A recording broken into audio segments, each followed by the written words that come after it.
Reconciliation. It's a word you often hear, especially when discussing the relationship between Indigenous and non-Indigenous peoples in Canada. But in light of recent events, some aren't sure they even want to talk about reconciliation anymore. When a 15-year-old Anishinaabe girl was found dead, dumped in a river and no one was held responsible, and a young Cree man was shot dead and the shooter was acquitted. Both of these recent cases have re-exposed a deep rift between Indigenous and non-Indigenous peoples in Canada. It's a divide that goes back hundreds of years.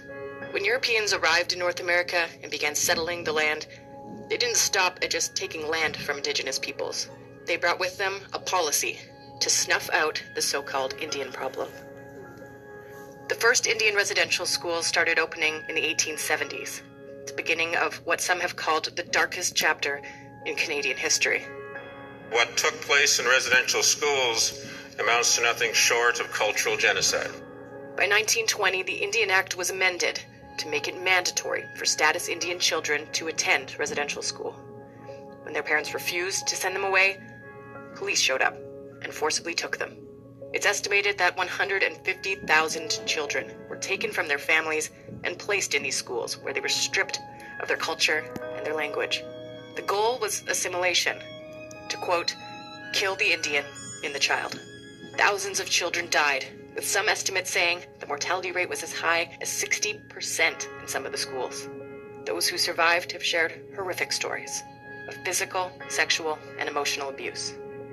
The last residential school closed in 1996. The impacts of those institutions are still palpable today. Produced its final report. It included 94 calls to action, calls meant to redress the legacy of the residential school system, and hopefully lead to reconciliation. So what's changed since then? Some ask if this country has even grasped the truth of our shared history. What actions have been taken? How far have we come? Indigenous people currently account for roughly 5% of the population, and yet nearly half of all the children in care in this country are Indigenous.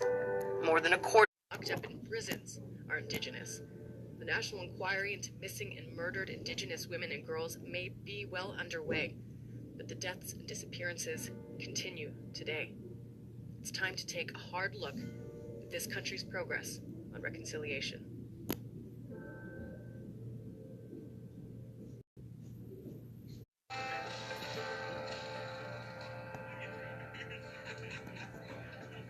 Invader.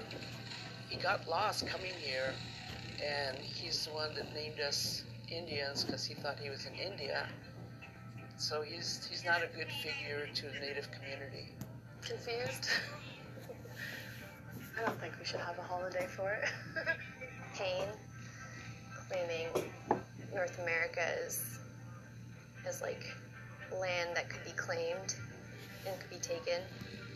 It's the start of a lot of pain.